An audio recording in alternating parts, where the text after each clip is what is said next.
Hello, everybody, and welcome to episode 96 of Trials and Trebuchets. I am your dungeon master of this brand new, fresh, yummy arc. And my name is Luke, and my players are joining me, and their names are this, and their characters' names will follow their names, ideally. That's not how I do it. Hi, my name is Ben, and I play the level 6 gnome wizard, Windsor Wallaby. And? What? And? There's Hi, more? Windsor. Okay. Mr. Wiggles. Mr. Wiggles, Wiggles is back, remember? Mr. Wiggles is back. But he's not back. You will Do be back. All right. He's back, but he's not summoned. All right, sure. Okay. Who Stance. is you? Hello all. It's me, Carla, and I play the level 6 tiefling roguelock. What? Level 5 rogue and level 1 warlock, Integrity Idol Berry. And this is my song for you. Multi, level up, level up, level up, level up. Amazing. That's it. Sam, why do you have your hand up, Sam? I was just gonna say, you were already level 6 rogue. Yeah. Yes. So now she's level 5 rogue, level 1 warlock. Wait, is level that how 5 multiclassing rogue works? tiefling. No, it's not, but it's how it works in this case Back. because she wasn't gaining a level and y'all staying at level 6. That's not how I run things. Inexplicably. Okay. Okay, Yeah. hi. I'm Sarah, still somehow level 6, half-elf bard. Her name is Mira Marchand. It's the end of the arc. Nesca's heart's disappeared. If there's any more snake urns around, we'll be dead on the ground and we'll never be found. Either way, it's the end of the arc. Glorious. So good. Oh. And my name is Sam, and I play the level 6 human sorceress, Serenep Cinderman. It's been almost a month since we fought a giant snake underground, and you know what? That's not even the craziest thing that's happened to our characters thus far. Honestly, yeah. And last time on Trials and Trebuchets, the students scrapped by against the serpent Nesca, stealing back the orb of reverence before slaying her. Making a hasty exit, Serenep returned to campus feeling high on lightning, while the rest scrambled to the cottage, seeing a drained and wounded Delnus and a discarded and dead Teb. Finally, Integrity Idleberry's wish came to pass. The progenitor granted her power.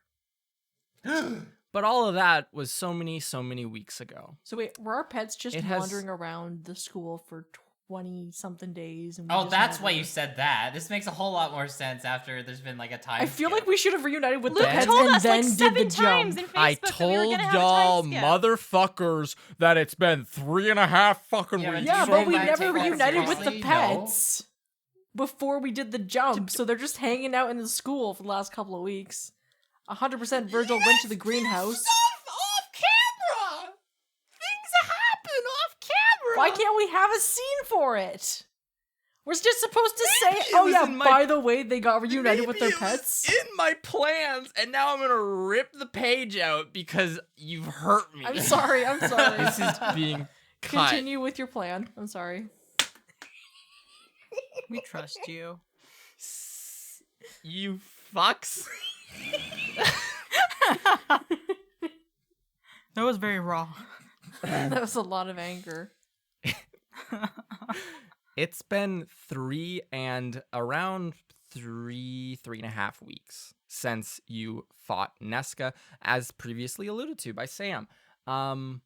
During this time, you've gotten up to many different things, but nothing very life-threatening, I think, is the key takeaway. You've just been living your daily school lives. And I think we will start this arc. And when I say I think, it is code for I know we'll start this arc with following 2 characters as they make their way down a stone hallway towards a set of large wooden doors. Up the steps of the old chapel, we see walking a shorter fuzzy-haired, blonde young man. We, the observers of this, the audience of this, recognize this individual as Ganal, who we don't see very often. His hair is kind of growing in. It's starting to get moderately curly at this point. He looks tired, quite honestly. He looks too young to be tired, but he looks very tired nonetheless. And he's carrying a stack of 6 or so books and is chatting with another young man who has a short hair on the sides and longer, very unkempt hair up top. We recognize this character as Kurt or Lane. He, very notably, looks, 1, very well put together, aside from the messy hair. 2, very well rested. And 3, we would be able to not perceive any stinky lines coming off of this boy for once in his life. He is showered, he is clean, he's well groomed, he has had a good night's rest. Can all give him a And- makeover. Become clear-eyed. Please. No, that's an And- artist. And he is carrying in his hands what looks like just a little wrapped up, it's probably about a foot long little wrapped up in paper package, I think. And they're talking about back and forth about the books that Ganal's carrying, and then Kurt will ask him what they're planning to do this weekend, or what he's planning on doing this weekend, and Ganal will probably reply as they enter into this old chapel and make their way towards the stairs going up. It seems clean in here. Some of the broken pews that were here before have been mended. They're just these now these wooden little, essentially benches, not anything well made. The dust and grime that was in this chapel seems to have been cleaned. It's, for all intents and purposes, a lovely building that's been given a nice little autumn cleaning. And they'll make their way over to the stairs going up to where the first-year offices are. And as they do, Ganal will tell Kurt, "Oh, well, we're I think the 3 of us are gonna get together in Sylvie's room and do a puzzle this Sunday. That should be really fun." And as they reach the top of the stairs here, directly on the right is a open door through which we can see a couple of figures, and the 2 of them will stop and kind of look in, and Ganal will say, "And I think Philip might join us if he's feeling up to it, but I'm not entirely certain about that. And we will turn, I think, first to you, Serenep Cinderman, Yo. who is sitting in this room, your guys' office, the one that's not been mentioned aside from 1 or 2 times in all of the show, but you had a fun little decoration session with it previously. You're in here, sitting at one of the tables, which you all had moved into it. You have been studying with one Angelica Lindman for the past couple of hours, helping her with her schoolwork. Or trying to get her to focus on it, I think, would be a better statement of the events. But she is improving on things. And you will be addressed by Ganal from the hallway as you hear this conversation. Serenep, the door's open. It's not like they're trying to conceal anything. And Ganal will kind of speak up a little bit after saying, "Oh, if Philip's feeling okay," and ask you, Serenep, is he feeling better recently?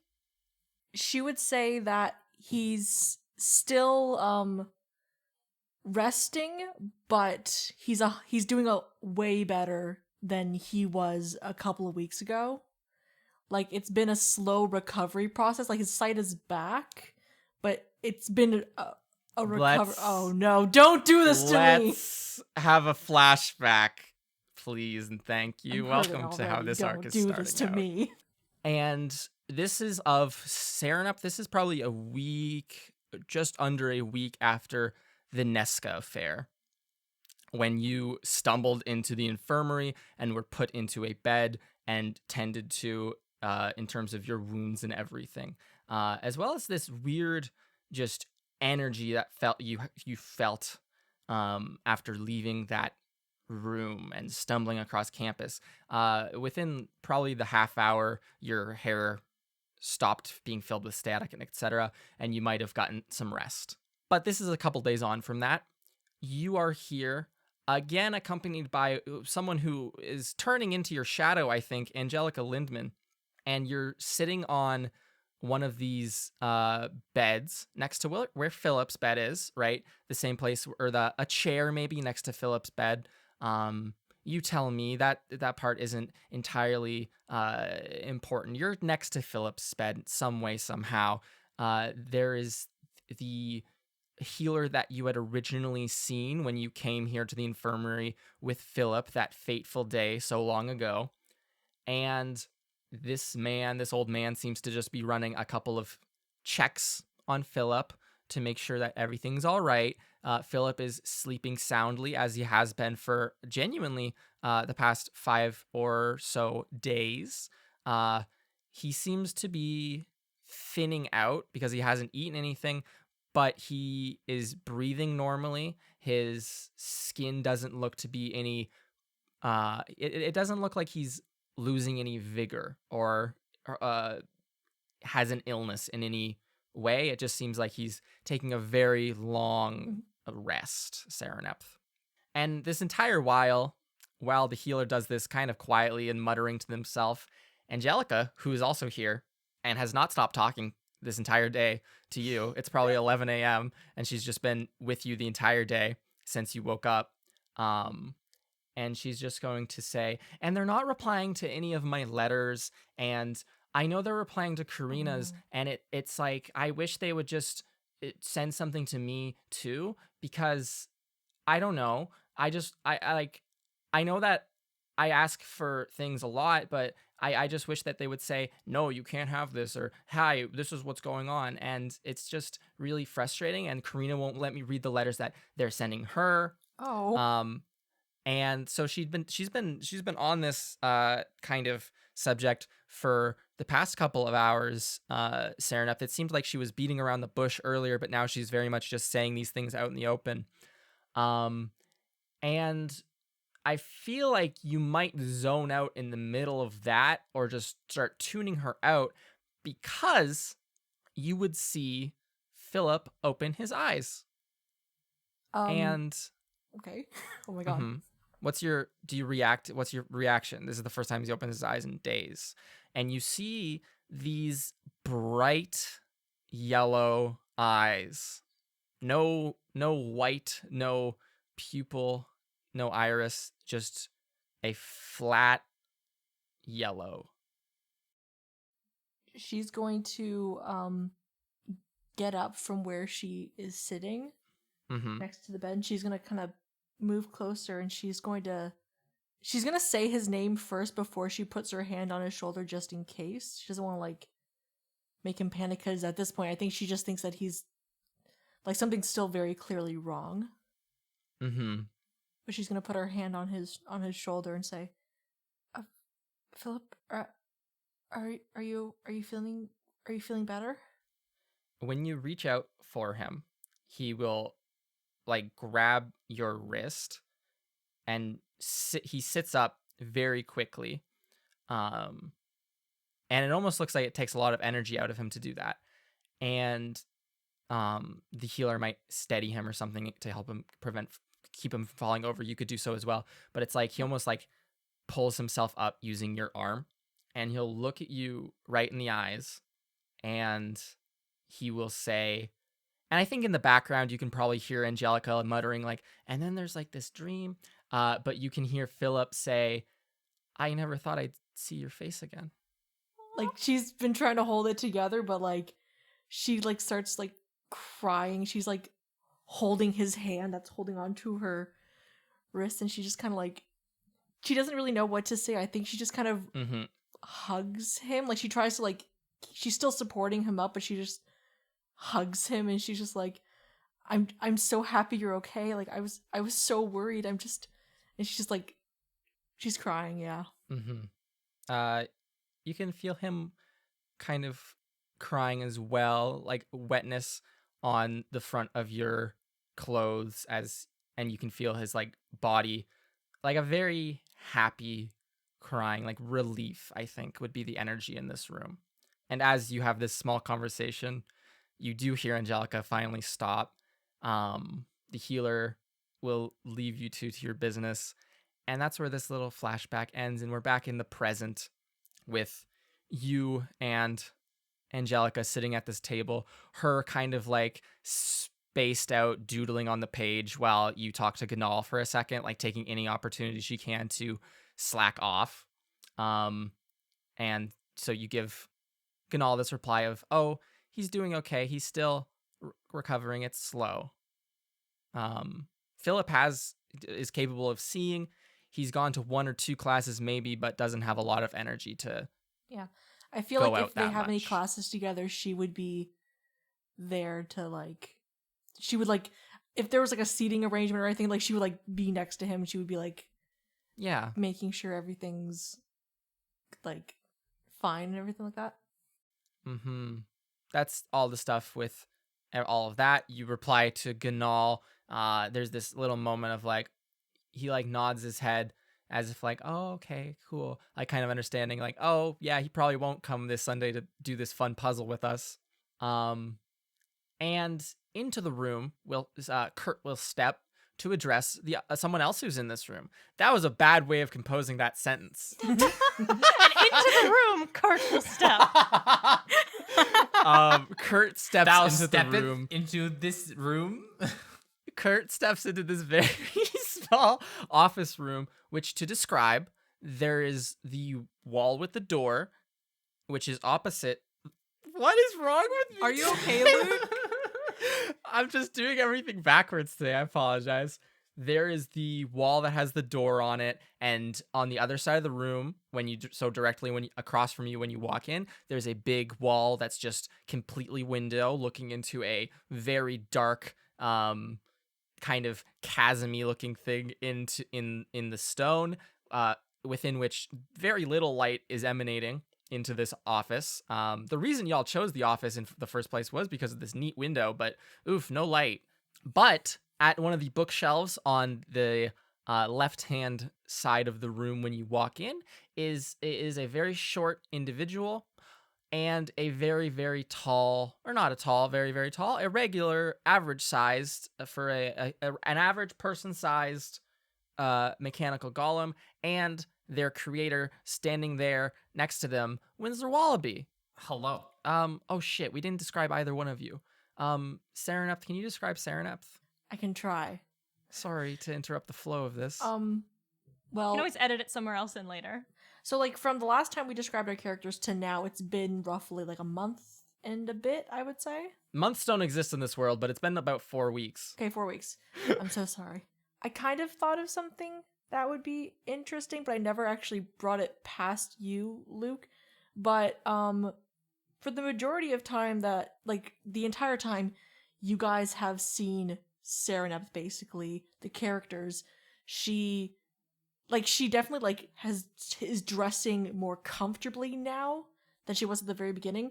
But another big change is she's not wearing this very basic makeup on her face, so you can actually really like see the scales on like her cheeks and on her forehead, kind of going down on her chin. Like she's not wearing whatever it was that she was wearing before, and you can definitely see now that whatever she was wearing was making her paler, if that's a good way, like to cover up the light scales. So like that's a huge change, but it happened gradually. Like she was wearing it less heavily, and now she's just not wearing it at all. I think she definitely has like some gray hairs now as well, but like just after everything that's happened, like there's just a couple of spots on her head where just like there's just a couple of strands on her head that just are lighter now. Okay. And you, Winsor Wallaby, we see this short little gnome standing here with his lovely golem. What does Winsor look like? Well, since it's been so long, I would imagine that Winsor would have had time to actually get properly dressed. Mm-hmm. So there's no more there's no more patchy more bathrobe? DIY outfits anymore. Finally got a replacement school robe, Mm-hmm. one that Mm-hmm. fits. Yeah. We Still love to see still it. wearing the patented green and white striped Striped pants. pants. And he actually has some shoes now, some like decently fitting, Yeah. like cute little boots, Oh, like with so the little tie-up adorable. laces. Mm-hmm. Wearing like a nice, comfortable, almost like a sweater. Mm-hmm. Um, Yeah. It's getting chilly now. Yeah. yeah, and wearing the same old great wizardy hat. I have a question. It's been 3.5 Yes. weeks. Have you resummoned Mr. Wiggles? I would say, because it has been 3 weeks, I would have attempted to do that Okay. once the time came to pass. So Mm-hmm.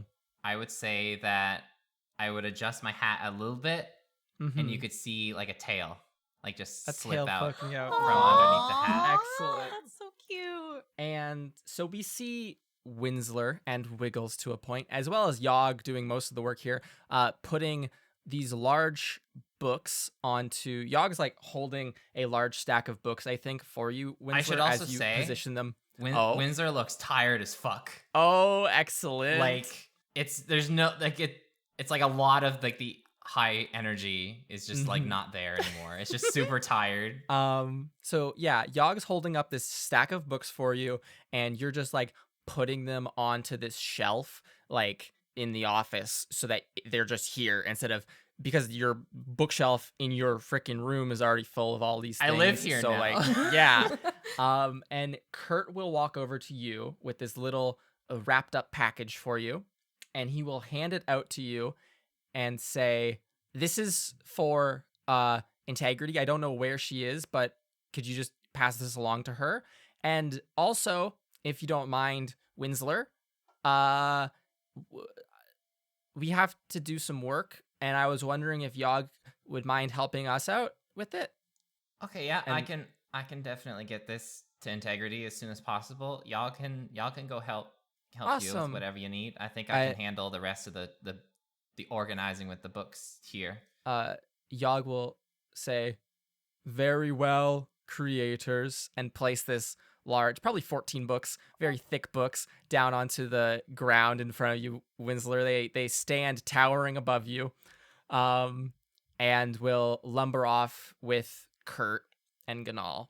Ganal seems to go over to their office up here on the floor, and Kurt will go back down the stairs. Yogg following behind them. You hear whispers of, "What are we doing, creator?"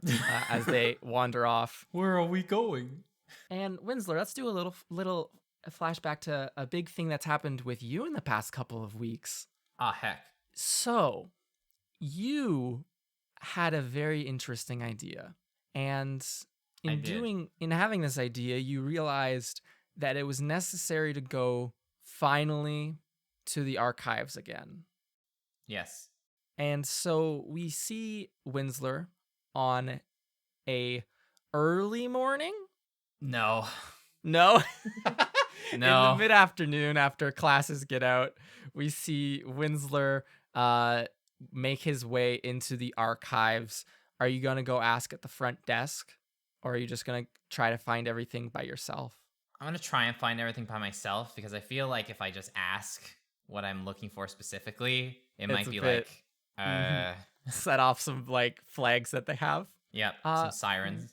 Winsler, tell us what books you're looking for. You grab like a little book trolley and proceed around the general, let's say like the northeast, like wing of the archives, because you've narrowed down that this is kind of where the books you're looking for are.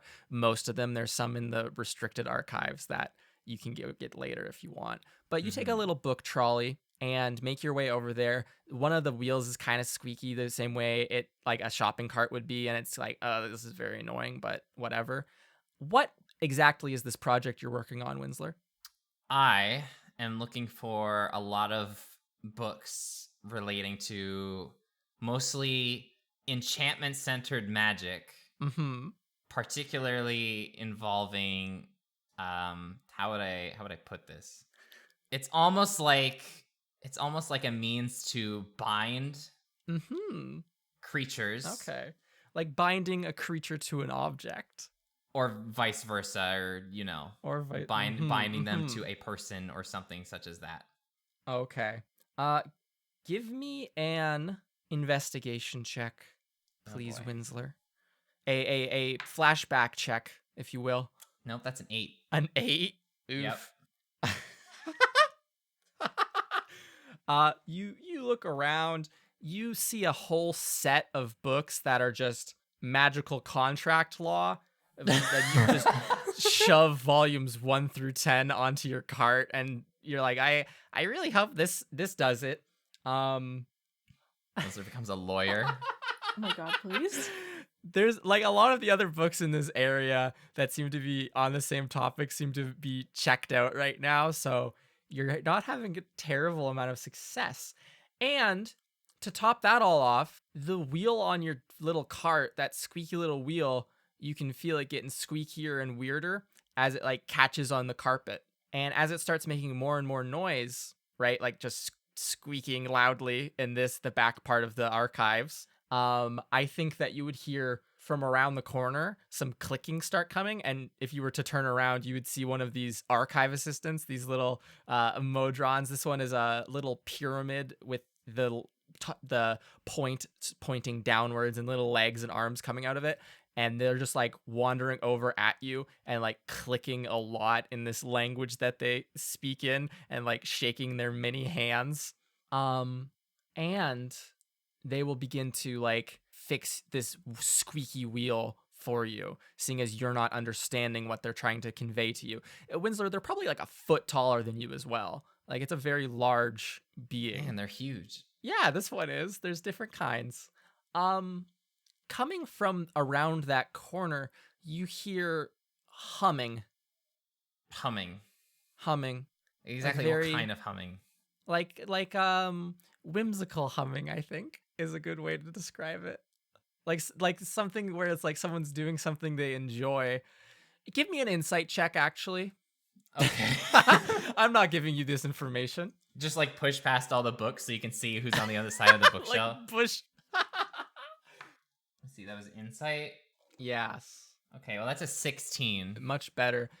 Winsler's brain is tired from his classes today, but his emotional awareness is here. It's humming as if someone's doing something they're really enjoying.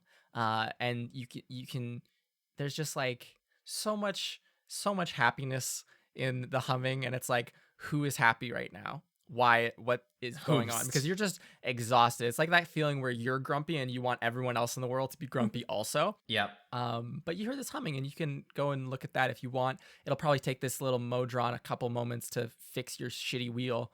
They seem to be like opening a hatch within themselves and like pulling out little tools and a different wheel to replace it. So handy. Did you want to investigate that? Yes, I would like to investigate this weird humming. Okay. Who could possibly be happy this afternoon? You walk through these towering bookshelves. It's almost like they're narrow, and like there's this main path where there's carpet, this dark green carpet, and then if you wander off that path, it's almost like wandering off of the trail in the woods where the bookshelves almost converge above you. That's how tall they grow, and they just get narrower and narrower. But you hear this humming, and as you wander through this and squeeze through, maybe you do see light coming from the end of this booky tunnel, and you hear the humming loudly there, and you see as you push through, you see a small circular room. It's almost like there's windows all around you that are just too bright to look out. You know when like the light is shining through in the afternoon and it's just blinding and you can't really look out and see anything? It's like that. Like the god rays that fly through my window. Exactly like your window, Ben. Very much. And it's just this little, what looks like a little circular greenhouse. In a library? And in the library, in the archives. And there's large trees and bushes and little flowers. There's a bubbling little fountain here. And looking at these trees, They're growing Instead- knowledge. instead of fruits and flowers, you see tiny books growing on them. Okay, well, I was gonna make a joke that they're growing like books and knowledge, but it wasn't. I didn't know I was actually going to be the case. And kneeling on a small, what looks like a rolled up little straw mat, you see a woman who looks familiar. The color of her hair is a bit off from when you saw her a few moments ago when you entered into the archives. Her hair is like a dark green, and it's shoulder lengthish. She has these circular glasses on. Her entire like ensemble seems to be very much green and cyan colors. And she has like the most, she's like very, very much evoking the image of a peacock, I think, Winslow. Okay. And she has a ton of makeup on and just looks very done up to do some gardening. And she is gardening. It seems that she is ripping pages out of books and planting them in the soil here with a small little trowel. And you see Ava Redding kneeling there doing Who? some gardening. Ava Redding, the head archivist. Oh. Also the person who's in charge of the restricted section. Also the person here doing gardening, but she doesn't have green hair normally, and she doesn't usually have anything on her face or anything. Could this Is it another and she's humming, Ava? and could this be Ava number 3? and she's humming very happily as you watch for a moment. Hello? She will, shocked, gasp, look at you, and like drop her trowel. She like drops the page that she was going to plant into the ground, and she will and she will say, she almost looks like a deer startled in lantern lights. She looks like a deer caught in the headlights. headlights. She looks like a deer caught in headlights, and she'll look at you, Winsler, and say, "Oh, how'd you get here? Who are you?" I And just she'll followed put her the arm. She'll humming? put her arms up as if to like guard the bushes behind her. And she said, "You can't take them." And she's just I'm- trembling. Are you okay? I'm not here to. I just followed the whimsical humming that I heard. She'll say, "Oh, are you one of the assistants? You don't look like the other assistants." Well, I'm not made of metal, and I don't have multiple limbs other than my legs and my arms. So, I guess your assumption would be correct. Well, what are you doing here? How'd you find this place? She looks like on the verge of tears, Winsler. Are you? Don't cry. I'm not here to cause any trouble. It's just I don't want you to take Are you? anything. Are you perhaps Ava Redding, Miss Redding? That looks like Winsler. That looks like you're terrifying her. Everything about this is deeply upsetting to her. The fact that you're here, the fact that you know her name, all of it is just very scary to her. I am not some demon flown from the underworld to drag her away. What are you, a demon from the underworld here to drag me away? She'll say to you, Winsler, as tears well up in her eyes. No, but I wish someone did that to me. Anyway, Oh, Oh my gosh. okay, I'm clearly I'm stressing you out, so I'm just gonna go. I'm gonna leave.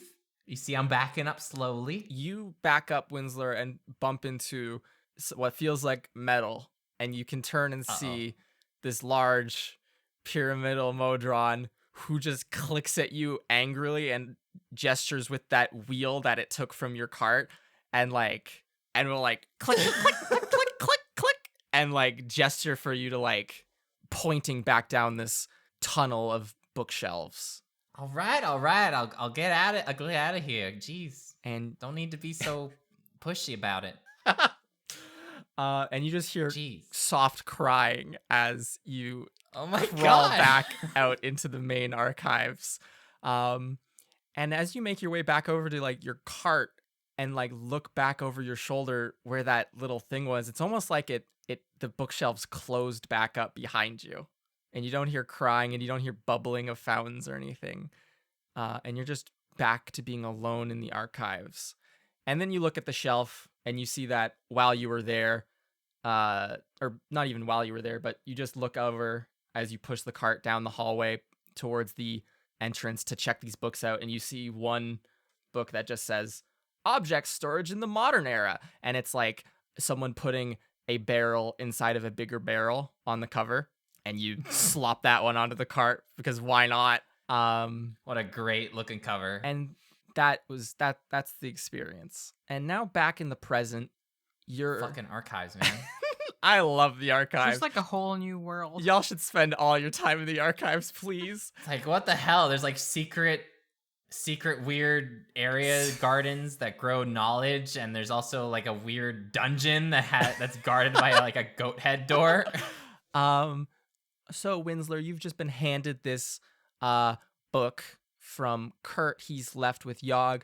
Serenepth and Angelica have gone back to studying. You look at this large pile of magical contract law volumes that Yogg placed on the floor for you, where they were so kindly holding them before and helping you put them on the bookshelves here.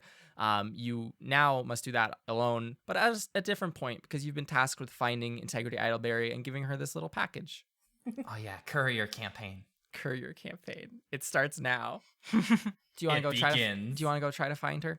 Yeah, I will go attempt to find Integrity. Where do you want to look? Do you want to look up here? Do you want to look downstairs in the main floor, in the basement? There's a whole chapel for you. Is there a kitchen? There is a kitchen. I'm gonna look in the kitchen. I have a feeling Integrity might be in the kitchen just looking for food, maybe. Yeah, there's a kitchen in the basement All that right. you can make your way down towards. While you are walking down the stairs from the office level to like the main floor, you would run into someone you'd recognize, Winsler, as Karina Lindman. She has these straight bangs. Her hair is up either constantly in a bun or a ponytail. It seems to be the latter in this case, and she looks very angry. She's walking with a large knapsack and her staff, and she will look at you and say, "Have you seen my sister?" Who is Karina's sister again? Oh my, Angelica Lindman. Angelica. She's studying. Okay. Yeah. Thank you, strange voice in the heavens. It's no problem. I'm here to It's Mr. facilitate Wiggles your over the top of the hat giving you information. She looks irate, Winsler. I don't think I've seen her anywhere. She'll throw her hand up and stomp up the stairs, like brushing past you in that case. And you just hear her, like, as she reaches the top of the stairs, just like let out a very, almost like a tea kettle, like a shrill sigh. But that's none of your concern. You can keep going downstairs. Her stress is not your stress. You got your What own. have you Everyone left me is in? like, what the hell? What the hell is my presence doing to people? And you make your way downstairs. You scramble all the way into the basement, and on your right, when you enter the basement, you hear someone rustling around in the kitchen, I think. Integrity, what are you getting from the Yes. kitchen? It has been fully stocked with snacks and other such things. To give you context in what you're doing, before you describe yourself, you're currently having a fun study buddy session as well down here in the basement. But what are you getting to eat? And describe what Integrity looks like too. Okay, so what you will be seeing is a red-haired tiefling, looking in like under the counter, looking for a cereal box. Is cereal's a thing here? Cereals are a thing. What's the name of the cereal? What cereal do you grab? So the cereal box is called No Toys, Just Cereal. What a name. And they look like mini hats, different Okay. colors. Okay. Very sweet cereal. So what does this tiefling who's grabbing this box of cereal look like? So after she grabs the cereal box and then she stands up and faces the camera, you will see the same red-haired tiefling, but this time she has like one strand, or not one strand, but like a clump of hair that is black. Oh. So like sort of like a highlight, but in She got black. highlights. Damn. So I got a black Nice. highlight. So think of that character from Dragon Prince. I Like, was after- exactly thinking that when you said that. Yes. Claudia, but after- reverse. Yeah, but reverse. Reverse Claudia. Yes. And she still has the bangs, but this time her hair is a little bit longer after her haircut, probably around her shoulder, slightly curly, and she just feels rejuvenated. She looks All right. rejuvenated. She looks like she's ready to take on the world. So she feels powerful. You're in the middle of a study buddy sesh. Are you grabbing cereal for just Integrity, or Integrity and Ira, your study buddy, as well? Well, Ira asked me if I could grab Ooh. a bowl of candy, so I go. I did that because I'm a nice study buddy. Okay. I share So snacks. you grab your bowl of candy. Wait, did you mean the cereal is the bowl of candy? No, Oh, a an box additional. of cereal and then a bowl of candy. Oh, for, okay. I misunderstood. for Ira. And then you Alright. mix the two. You grabbed an entire Like Lucky Charms. and you make your way back over to this long wooden table where you and Ira have a bunch of stuff, just like study materials, like laid out. Probably taking up a third of the entire length of this immense desk. Or immense table. Just there's no need for you two to be this messy, but you super are. Ira, to describe her, she has this really long, very matted and like knotted, not well kept black hair. She looks as if her skin is moderately tan still, but it looks to be fading. And she has no casts on, which is a very fun look for Ira and not one we've seen in a long time. That's And of wonderful to course, she has no shoes on and has her feet up on the table and is like scratching her armpits and such other bad table manner hear. things. Oh my gosh. And she will say, "Oh, thank you," when you pass her the bowl of candy, and then immediately start eating with that same hand. And Integrity, you're just like shivered down the spine. This is foul to you. Yes. But Winsler, you walk in on such a scene. You have a small little package, and you see these two people. Integrity, I got a package from you. I believe Kurt gave it to me, and he didn't know where to find you, I guess. So I'm here to give it to you. Oh, perfect. Thank you so much. I wonder what this is. And As a joke, like, oh, I wonder what this is. okay, yeah, you open it, and it is a. What does it look like, Integrity? It is a.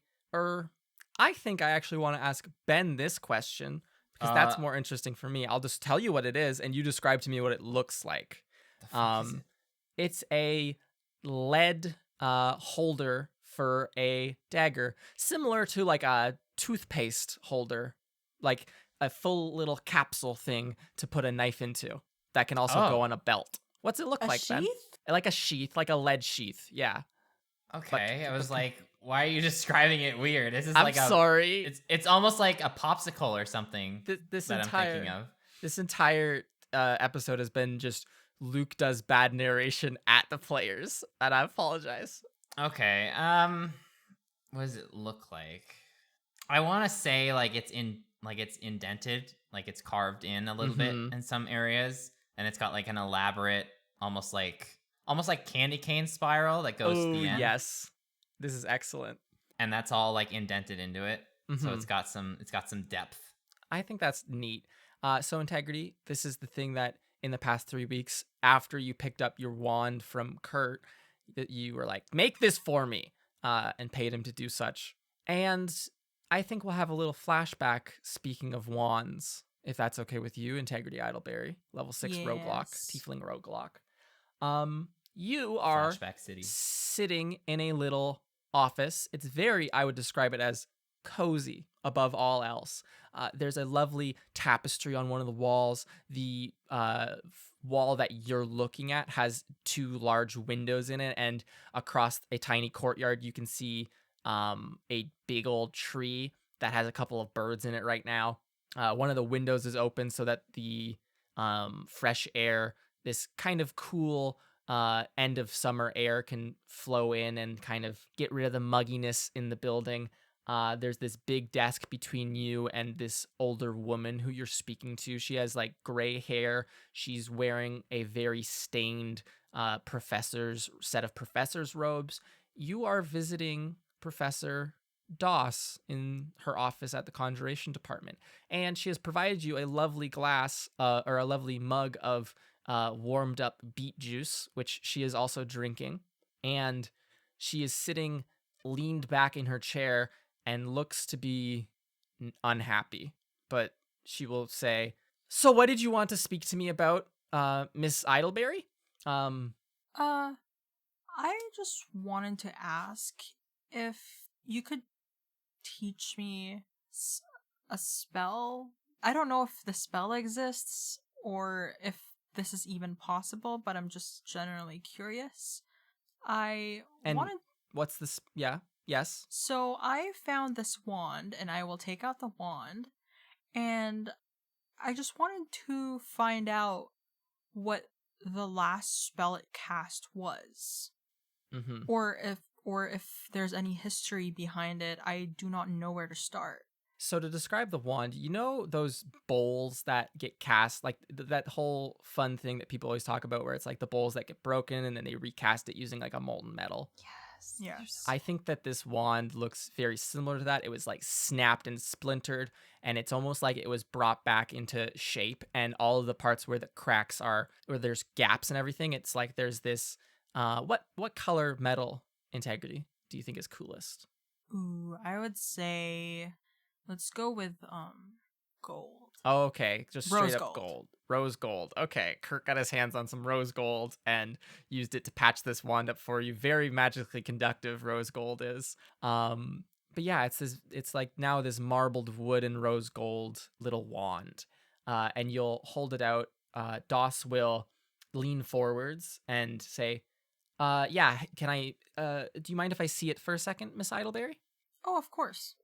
And There you she'll go. take it from your hands and start like turning it over, and she will say, "Well, I can assure you," and she's almost like fidgeting with it at this point, almost like someone might fidget with a pen when they're uncomfortable or have other things on their mind.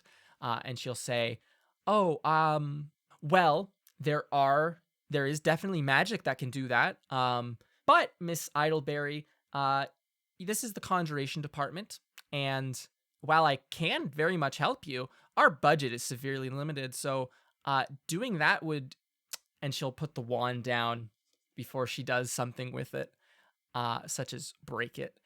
And she'll say, "Doing that would be very much not allowed in this academic year." Uh, Mm-hmm. why is there anything that is needed in order to perform the spell? Well, we would need the funds for just the inks necessary. I wouldn't be able to teach it to you unless you have 12 years on standby. How much does it cost? And she will do some quick math on there's a very formal looking letter sitting on her desk. It's just open integrity, but I assume you wouldn't peek at it because you're not a rude person. And she will just turn it over and just start marking on the back of it. And it looks like she's just doing some math and some back of the napkin or back of the envelope calculations. And she'll say, "I would say for a scroll of conjure memory would probably be about 390 gold. And for some reason, that's just an absurd amount of money to ask from a school that's wildly rich." That is extremely pricey. What the heck? She'll look at you and sit back in her chair and say, I'm glad you understand. And there's just nothing I can do for you. We don't have the money to do things like that just out of nowhere on whims for students. Do you take down payments? Yeah, you look like you very much caught her off guard with that question. And she will look at you quizzically and say, "Can you elaborate on that, Miss Idleberry?" Well, let us say, hypothetically, I do have that amount of money because, it's just a thing that I have. Would it be possible to slowly pay it off perhaps? No interest, of course. I would prefer if you pay it. I would prefer if you pay it all at once, personally, Now, if you have the means to do so. It's not a matter of a slow over time need for money. It's a matter of we would need money to buy the reagents right now, or not the reagents, but just the parchment and the ink that was of a high enough caliber to even write the spell with. okay, I think I can make that work. But also, I was just wondering, I remember in class we talked about binding with wands, being connected to them. Would that could that possibly affect the ability of the wand to tell us what the memory is? Ooh. Ew. She'll look at the wand and fiddle it. It's almost like you've very much disconnected her from the. I was gonna make you do a persuasion check, but you were just like, I'll write the check right now. So I feel like we can circumvent that. But it's almost like you've knocked her out of this bad mood that she was in, integrity, and she's back to being more in a inquisitive mood. And she will almost roll the idea around in her mind as she sits in her chair and like looks at the wand, and she'll look back to you and say, was this what it originally looked like, or was it looks like it was repaired, correct? Yes. Okay. So if it's the case that it was broken, I would suspect that whatever binding it had with whoever might have had it before would be altered or almost severed. But it will Typically- still have memories. It would still have memories. The spell could still will still work, I guarantee you. It's just a matter of if it would do the bonding of wands to users is more of a consideration when you plan to use the wand to cast spells with, not so much when you plan to extract information from the wand. Okay. So after she says that, I'm going to start scrambling inside my pocket Okay. and be like, okay, and I start counting the 390 90. Yep. 390 gold coins and start putting it on top of her sort of in stacks. She looks very happy at that. Can you make a perception check for me? 18. 18. While you're doing that and you see her, it's almost like she's starting to like write notes down for herself, again on the back of this very nice looking letter that she was marking up before. And she's just like taking notes on essentially the things that she's going to need to order now that you're showing that you have the actual money. Mhm. And while you do that, you probably finish as she's still writing and start and kind of look up. And as you look out across this, through these windows behind her, you see in the tree that's in the tree there in that courtyard, you see probably 100 small black birds all looking at you and cawing loudly. And I think very distinctly you can recognize that they're looking at you. They're not just looking somewhere. They all seem to be looking directly at you. And they're calling very loudly, and it almost fills your head for a moment. And it's I'll do my best here. Hello, welcome to Luke tries to impersonate a bird. Oh, gods. Do it. Just remember the bird council. Yeah. It's almost like, I, like all of these Okay. birds cawing like that. They're calling her this- initials. And you know how you spell yeah, integrity? caught- I. And then Ozzy Osbourne walks out of And the it's side with a guitar. Oh my gosh. This continues for a while as Doss continues to list the things that she needs integrity. And you just get caught up in it before Professor Doss will just sit up and like slam her window shut, and it just jolts you out of it. And she'll say, all right, so I have my entire list. Do you mind if I take this money now? And she'll start scooping it towards her. Oh, of course. Go ahead. Okay. I can get this written for you by tomorrow morning, likely, or maybe next week if I get busy. I know that's a big time variance, but bear with me. It's a busy time. No, that's perfectly fine. You don't have to worry. I don't think it's really that urgent. And also, when you were talking about the binding with the wand, does that also apply with other things, like maybe daggers? Make a persuasion check. We all know I'm good at that. That is a 23. Oh, you are good at that. She'll look at you again, like you caught her off guard, and say, if a dagger would require you to make a bond like that with it, then I would assume yes. If the link with the previous user is broken, then it would be severed, but not gone. Can you also teach me that? There's nothing to teach there. You just make the bond with the item. It's a different thing to conjure a memory from an item and to just bond with it. Do I You just talk have to- to it? You just have to keep it with you. Oh, okay. It's very simple. It's a simple process. Perfect. Yeah. Thank you so much, Professor Absolutely. Doss. Of course, Miss Idleberry. Have a good day. I'll see you tomorrow? Next week? I'll see you. And Okay. she gestures for you to leave. And we're back in the present, in the old chapel, in the basement. Winsler just handed you this lead sheath for your knife, which you can dig through your bag to find. And in digging through your bag, you can probably see the little scroll case that was delivered to you 2 days after that meeting, Integrity, that has a scroll of conjure memory, which is not a real spell in case you want to look it up, but I'll send you details. Okay. And as you pull out this dagger that's just been that's been left in the bottom of your backpack to put it into your sheath, you hear a loud cawing of a crow coming from down here in the basement. The fuck? What the heck? And over in another room over here, Mira Marchand, Howdy. you are here. Uh-huh. Could you... I'll describe the room, and then you can give yourself a second to contextualize what's happening. Okay? Does that sound good? Mhm. All right. So it's this small room. If you recall, there was a single room here in the basement that you had not yet all explored when you came down the stairs, and if you were to continue walking just across, there was a small room there that no one had gone into, the size of maybe a large closet, I think. Or that's probably like a big walk-in closet, right? Okay. Okay.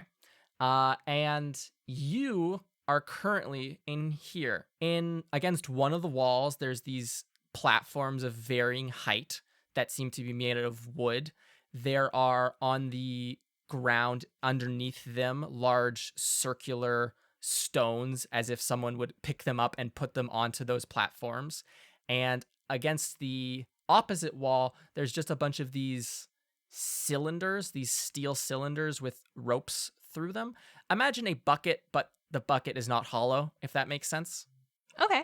Or like those little weights you would put on a scale when you're trying to do stuff in like grade school math and you're learning about how does that make sense? Yep, I They can look picture like it. those, yeah.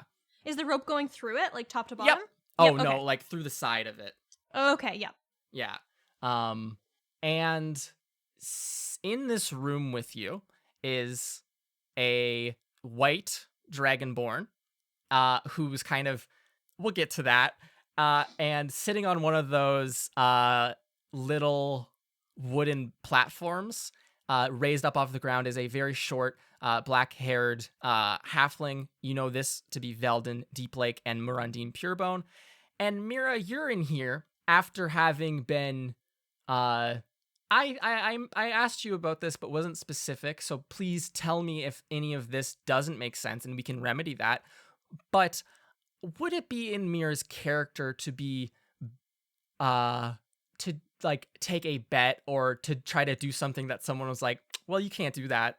Oh, Do yeah. you think? Yeah. I would say unless it was a bet that she like 100% didn't actually think that she could do, because then it would make her look worse to say yes and then fail at it. But I think if she thought that she could successfully take the bet, she'd be like, oh, yeah, I Okay. can.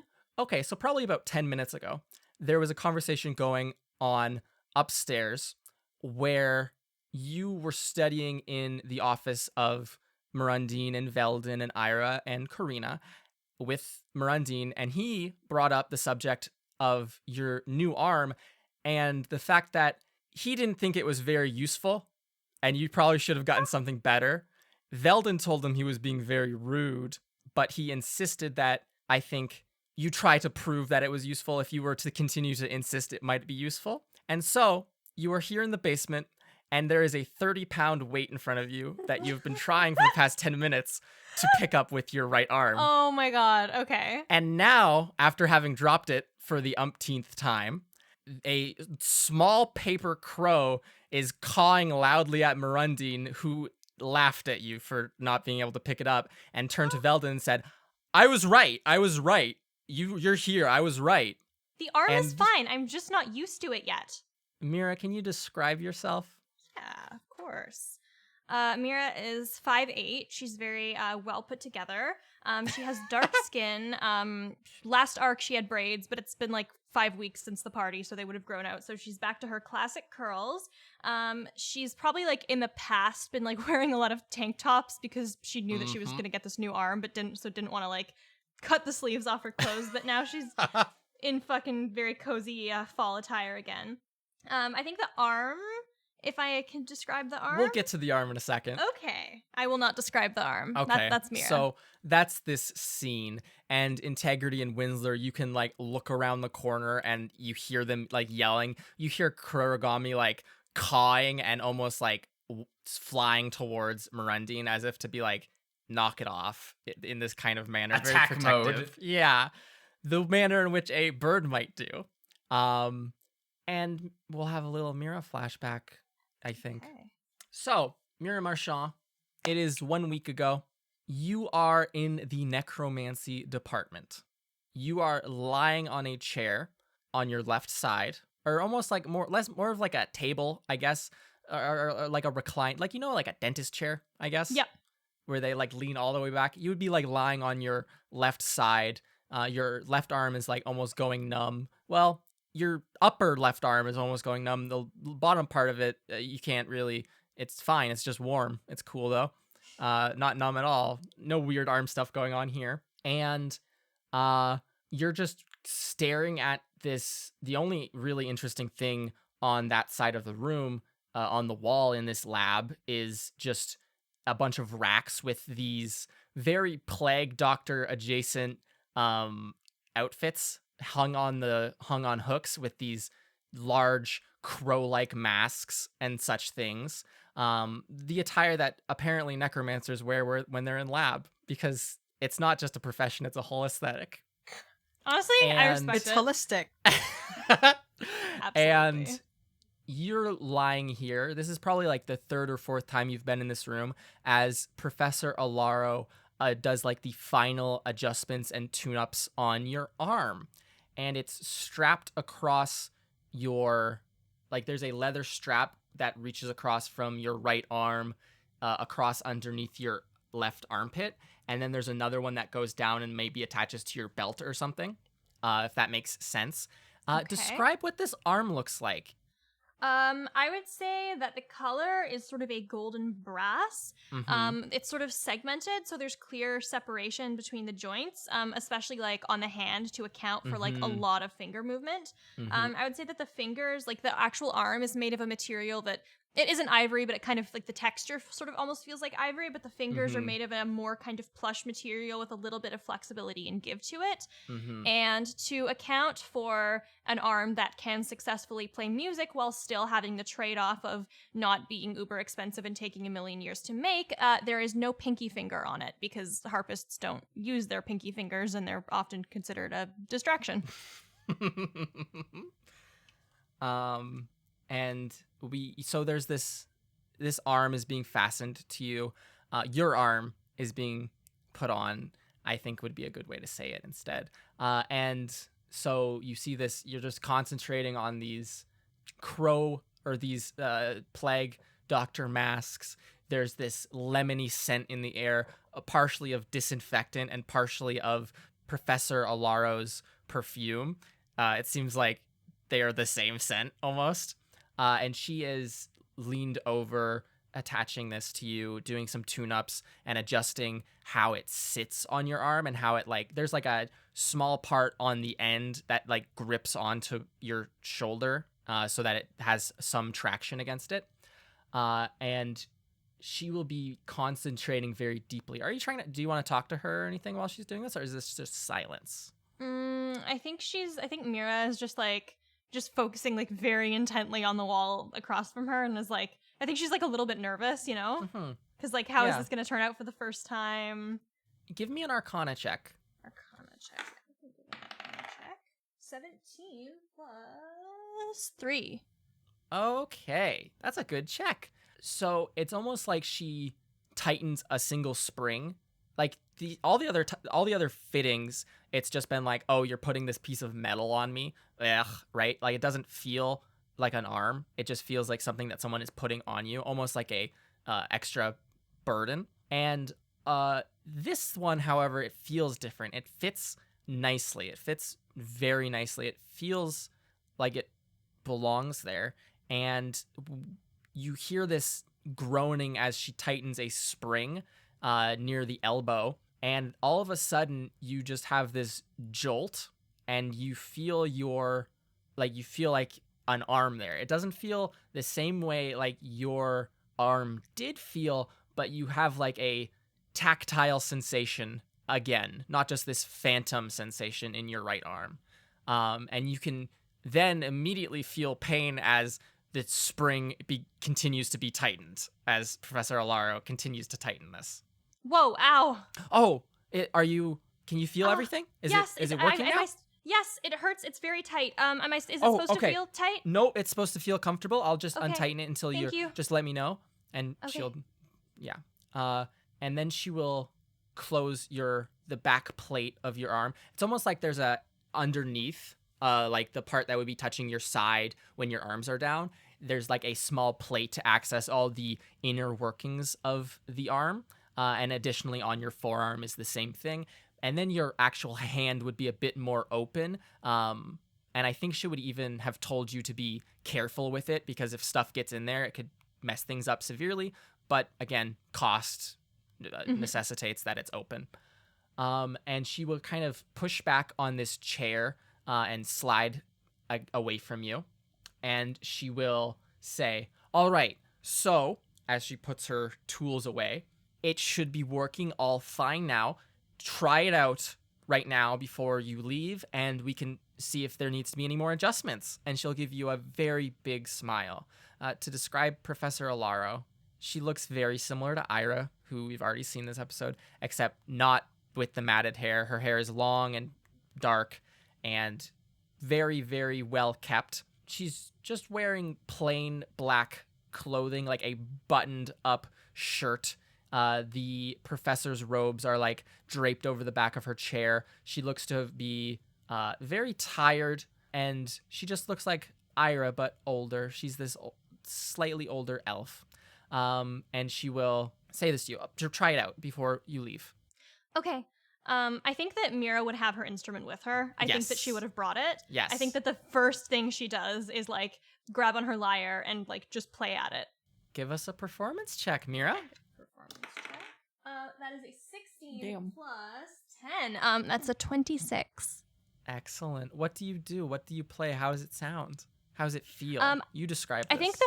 think the song that I would initially try to play would be just sort of a very basic folk tune that everybody would know, Mhm. just as a sort of testing thing, like Mary Had a Little Lamb style, Yeah. like very simple melody. I think that when she plays it, I don't think that it was the moment when Mira felt sensation in her arm that she Mhm. felt like a missing part of her was back. I think Mhm. that comes when she plays the notes. Yeah, I feel like you put your fingers onto the strings, and just that, as soon as that first note goes out and you just feel the string breeze against your like middle finger, and just there's no weird friction like there would have be if it was just metal, or it's just feels perfect, like something you haven't felt this in weeks, right? And it just Mhm. feels so good you could cry, I think.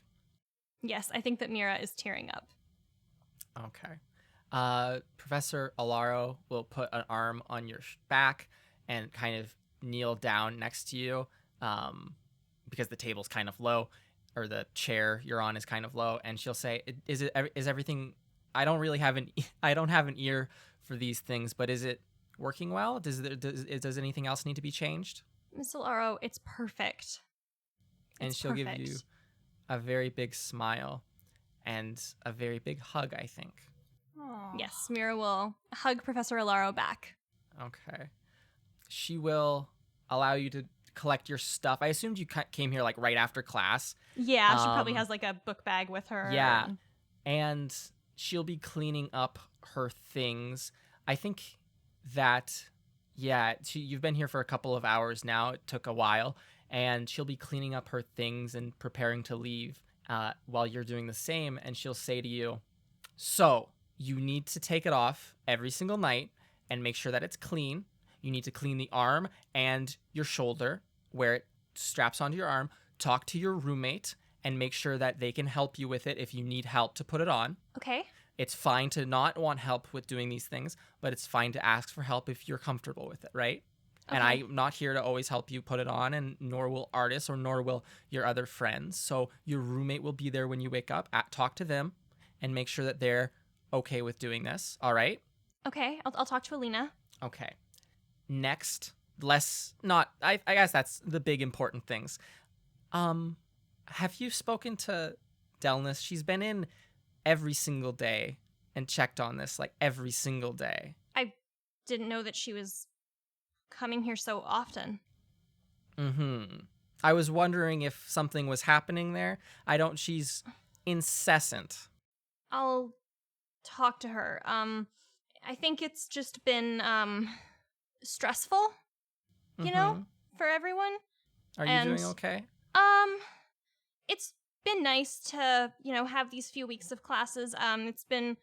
I've had more time for other stuff since I quit the embroidery club, so that's been good. But I know it's been stressful for Delnis too. How is Artis doing? Not great. Last time I spoke to him, he wasn't doing great. No. No, he's still not Okay. doing great. All right. I wish I could say something or help, but from experience, that tends to have the opposite effect. Well, I'm sorry for bringing the mood down there. Oh no, it's fine. Thank you for asking. I think that you should go sometime soon and talk to Miss Wraithrin because she seems very concerned for you. And she'll give you a warm smile, the way that parents do when they're trying to imply something without saying it out loud. Okay, I will. Thank And you. she'll give you a pat on the cheek.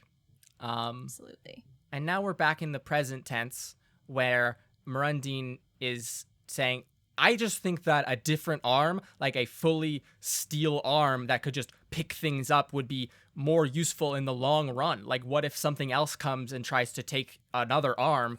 With a bad arm, you can't stop it from doing that. With a steel arm, you could just stop it. Okay, well, next time someone bites your arm off, then you can get a steel arm and see how it works for you. How about that, Murundine? And you hear Veldon from like the corner be like, Murundine, you're being really rude. Integrity, Winsler, do you want to interpose into this scene at all? Yes. Okay. So is the door open or not? There's no door. You walk over to this small walk-in closet-sized room. You see over the doorway carved into the stone is oh, where is it written? Oh boy, here we go. It's carved in common. One who sharpens the soul must sharpen the body. What? Y'all, it's a little gym in the bottom of a chapel in case you didn't put it together. It's like a little gym room. But you walk in, scene is happening. Carry on, Integrity. Am I hearing things correctly? Murundine, are you being an asshole to my friend? Well, when you put it like He turns to you, and Kurogami, who's here and is jet black with these golden letters on his paper, is just cawing at the top of his paper lungs. And it's just echoing here in the stone basement. And Murundine's gonna turn to you, Integrity, and say, no, I'm just saying that it's a more practical use of money and time to get an arm that's stronger than an arm that lets you play an instrument. Well, I mean, you know Mira, you know yourself. Of course you want to be strong, because, you know, I want to be strong. Ooh, I want to be swole. Oh, look at my muscles. Oh, look, I can carry stuff. Mira cackles under her breath. Veldet in the corner also cackles. And you clearly know that Mira doesn't care for that. Mira's like, I want to play wonderful music and make people happy. Something that you don't know how to do. Shit. And I'm going to point at him. Oh, wow. Is Integrity the Warlock now and just like mask off? No, I'm defending my friend. I mean, that's valid. Like, obviously, I know that Mira has been through shit.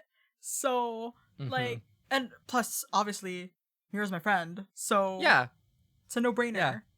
Yeah, Mirandine will say, knowing that he is now surrounded by people and a crow who are all against him, he will kind of relent and say, the arm is really cool. I Yeah, think it okay, could be Mirandine. cooler, but if it works for Mira, and he'll look at Thank you you. and look at the arm and kind of just make a face. Yeah, it's cool as hell. It can do this. And she gives him a middle finger. I guess it's not really middle because she doesn't have a pinky, but it's a slightly off middle finger. Oh my I'm gosh. gonna walk into the room Yes, you do after this. hearing all this nonsense. Yep. And I'm gonna pull on Mirandine's leg to get his attention. Okay. Aw. He looks down at you. And he goes, yeah, what's up? I think you might make some use of this, and I'm gonna pull out of my pocket a book called Reading the Room, Empathy for Dummies. Excellent. Excellent. I'm just gonna hand it to him. I know that we technically did a group murder in the last episode, but I think we're more so doing it in this episode. Fucking and so you can toasted. all continue. I think Ira will also be here as well, and all of you, the what, 5 of you are now just all making fun of Mirandine being here. But obviously, it's all in good fun, right? Like, it's not like die. Jesus Christ. It's not. I would hope it's not die. Integrity's But hardcore you now. can continue on having this wonderful. Yeah, Integrity, the Warlock, has no chill. Die. You all can have this wonderful night and probably go back upstairs to at some point get your bags and your things to head to like get dinner for the evening. And Serenep, you're here as well. And when you're all gathered in this one spot after a peaceful night, I think a genuinely peaceful and good night of like feeling like students for the first time in a long time, and it feels very nice. And then it all gets ruined. No, There's just a dead kidding. body on the floor. These are Mirandine Centauria. actually just died on the floor. Suddenly, explosion. Died of being an asshole. I'm surprised Oh, that what's his face? Williard is not hanging out with us. Yeah, I thought he'd be there too. Interesting. An interesting observation. Do we have a new headmaster yet, by the way? Like, would we know? No, you do not have a new headmaster yet. Oh, It's shit. been stuck. We're in the cool zone still. Yeah, you're stuck. The decision No was supposed to be made. rules. The decision, just to explain, was supposed to be made last week, but there seems to be a clog in the pipes, as it were, that not Purgatory. anyone's really talking about publicly, but a lot of people seem very unhappy. A clog with in it. the sewers. Oh no. So, anyways, as all of you collect your bags and your things to go get dinner, up the stairs walks and into you. Fucking why you am I okay, talking Luke? like this? Are you okay? I feel like Yoda's just possessed Luke or something. Yeah. We haven't even watched Star Wars recently. Walking up the stairs and into your room is a very washed out and washed-er outer than normal looking Washed elf. her outer. My brain's melting, everyone.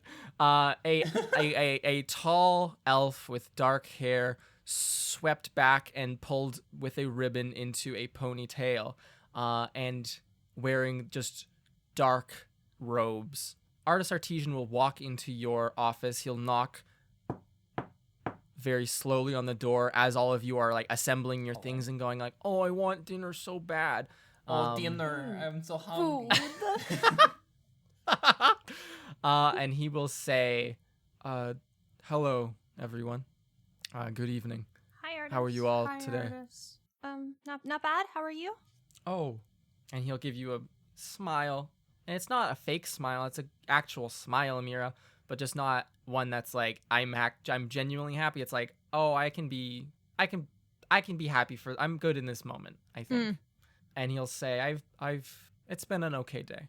I have, and he'll pull from his inner pocket. I have some forms for the 4 of you to send home. We thought that it would be better to have the students send this information however they saw fit, just to make sure that everyone's writing home to their families with some regularity. that a And he'll rule? hand out, it's not a rule, no, but it's just something that we wanted to, If it was, we probably already broke it. it's just something we 100%. wanted to stress because, and he'll look at you, Mira, and he kind of just shrugs and he'll say, not everyone's been writing home and it's difficult being away from family. But he hands you these forms, and they seem to be information on the Autumn's End Festival that's coming up in a couple of weeks. Oh shit! Yay! I completely about- forgot.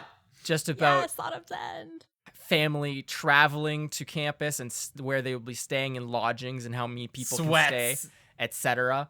And he'll just say, as long as you get it out to people, they want everything organized by halfway through autumn. So as long as you get it out before then and get it home to your families, provided that you do want your families to come, of course, but we're not going to force you. Yes. And before we get our lovely artist flashback that I'm sure everyone's clamoring for, or actually maybe we should start it and then end the episode. That would be more fun, I think. And while artist is discussing the logistics of bringing your families to Wildcliff, we have a fun, not just artist flashback, but I guess swim flashback to the day after you all slayed Nesca. Someone likely came and got you, Serenepth, from the infirmary or checked on you. But all 4 of you are here right now in this moment, standing out in the rain in the woods. Artis is here as well.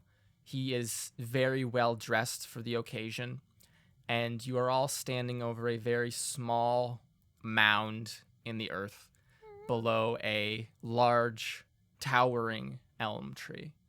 And that's where we'll end this episode. Oh, that's so this first sad. new arc. This is the art. This is the art. Ben, can you do our outro for us? Sure, I can do the outro for you, Luke. Thank you, Ben. Thank you all for listening to this episode of Trials and Trebuchets. We hope you all really enjoyed this one. I sure did, until we were hit with the gut punch of emotional depression. Well, if you enjoyed it, please leave a review and rating on our iTunes. It helps us a lot by spreading the word, and we'd like to read the good things that you all say about the show. We also have social media pages for Twitter and Instagram at Trials and Trebs. You can find Turn into pirate. you can find previews for upcoming episodes, cool fan art, a whole bunch of stuff we post there. It's really cool to check that out. If you make art and you have Twitter, tag us. Or if you have Instagram, put it there and tag us so that we can see it and share it further with more people, because we love art so much. what he said. There's also a link to our Discord channel that you can find on both of those pages as well. You can join there and join there. Are you okay, Ben? I don't know. Everyone's brain is melting. I think Luke's melting brain is spreading. affecting me. You can join our Discord and you can chat with a whole bunch of people who are fans of the show, and you can make lots of cool friends because they're all great. I love them all. Yes. They're And all... if you're feeling a little bit generous, a little bit more than just simply listening to the show, we do have a Patreon page as well. There you can become a patron. Oh, it's I'm having a ending. Carla. My brain. I'm sorry, Ben. All the audience is gonna be like, I love this Ben outro. It's so messy. This has never happened before. Patreon is for those who are feeling a little bit extra generous and want to support us in ways that other than just listening. You can become a patron for any of the different tiers that we have, and you can get a cool bunch of different rewards for doing it as well. And through there, not only does it supports us more directly so that we're able to improve the quality of the show that you watch and listen to. Listen, if you watch it, heck, If you watch it, on I'm YouTube. concerned. Impressive. How did you do that? Oh my gosh, where? Also, I want to make a note, just an administration note. An administration note. Oh shit. Regarding the Patreon. If you're planning on... One second. God damn it. Why? Why is this information not readily available? Is this about If the you're year- planning on supporting us and you have money that is big, you can do it for then you can do it for the entire year. It's an option now, so you don't have to do it monthly, and you get a mad discount. I mean, If you have big money. Patreon discount. And also, another thing that you get is more material. As what Carla said, if you have big money now and we're already planning on supporting the show, you can get a 9% discount if you just do it on an annual basis, folks. Anyways, I hope you enjoyed this episode and that it wasn't drastically boring to have everyone in their own little pockets. We will speak to you in your ear holes next week. Farewell. Goodbye. Bye. Have a wonderful rest of your Bye, day. I don't know when this Farewell episode is going up, but have a my good time. friend.